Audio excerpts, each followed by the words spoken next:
What's going on? It's J. Period, the mixtape assassin, in the house right now with alldayplay.fm. Check it out. The windows are barricaded up at Youth Radio today in anticipation of the Oscar Grant verdict. We got a lot of intelligent voices in here today, man. We got J. Period from New York. We got Amp Live. We got Robert Collins. We're gonna speak on this, man. Do you think this dude's gonna be found guilty? Well, I mean, let's talk about what we can talk about it as intelligently as possible. Let's talk about what the actual options are, right? So murder is off the table to the point where, you know, if there was reasonable doubt, he could potentially be acquitted of the whole thing, right? So what's on the table are what I feel are some more attainable charges, which are manslaughter, and I think it's man 1 and man 2, which is how do you describe it? It's something like, it's not premeditated. It's not. It's something where, you know, it happened and it was brutal, but you know, it wasn't basically the intent. You know, some people are kind of like, no, I want the harshest, you know, penalty. No, I'm cool with just getting something. I think it's more of a question of whether or not you feel justice is actually going to happen regardless. You know, and that's my basic issue is justice. You know what I'm saying? Because it's like we were talking before we got on air, and like how in California, has a police officer ever even been prosecuted for brutality? Right. Has it happened? I mean, it has it? Yes? No? No. Well, no. Ever been convicted of murder? Murder. Right. In California, no. Okay, that's the problem. Off top, that's the problem. Because we know in these communities that people are getting shot and killed left and right, but only in certain communities. You know what I'm saying? So for me, it's about serving justice and setting a precedent that we know this was wrong. We serve the people of the United States. We serve the people of California. We serve the people of Oakland. I don't want for them not to prosecute this dude is as a straight up slap in the face. And for me, the riot aspect is not a positive one, but I understand it and I see where it comes from when they keep doing these type of actions and not in like being so rude and like obnoxious about it. Right. You know what I'm saying? I mean, I have a lot of issues with the rioting.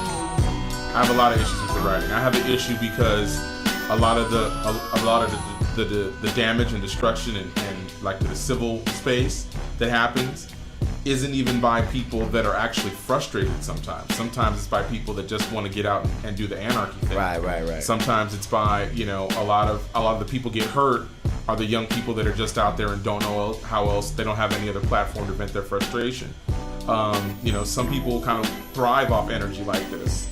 And so, you know, I want it to be, you know what I mean? Like, this is when it's something where this was a young cat. He was 21, you know, so he's going to age in a certain demographic. He's going to be, you know, in that 16 to 22 kind of age range. Those are the cats that, you know, are really out there and know what's up. Yeah. And, you know, we got to come up with some constructive ways to give kids a platform to say what they need to say, because wilding out, you know, that's not going to bring justice either. Yeah.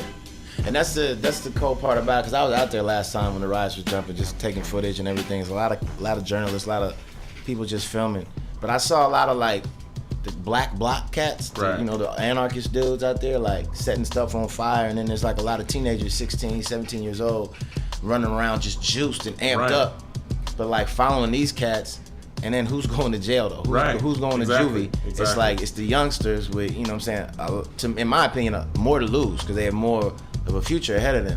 So it's just like, I feel you on the leadership aspect, but then again, that's like, how do people take out their frustration? What do they do? Do you write to your congressman? Do you vote? I got to shout out my man Kevin Powell for putting his money where his mouth is. Out in Brooklyn, you know, where I stay, he is running for Congress, for U.S. Congress, and this is a guy that started out on MTV's Real World and got his notoriety from that, you know, then became known as an author, you know, for Vibe magazine. He was a writer.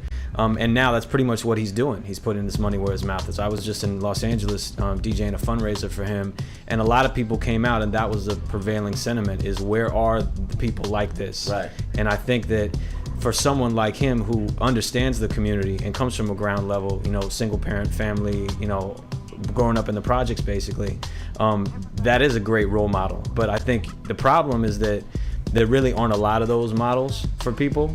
And to me, when a situation like this, the problem is that people don't know how to, there's no sort of place for them to put their frustration. Exactly. Other than going in the street and tearing stuff down. and usually the stuff they tear down is going to be their own stuff. Right. So, which is, and that's just ridiculous. But see, to me, okay, what is exactly Kevin Powell running for? He's running for United States Congress in Brooklyn's 10th That's district. big, man. Yeah, and against an incumbent that's been in office for 27 years. Wow. But see, that's what it takes. Yeah. And that's what it takes. And he lost like handily the first time, but he's back at it. Okay. And he learned his lessons, and now he's trying to have a much bigger impact.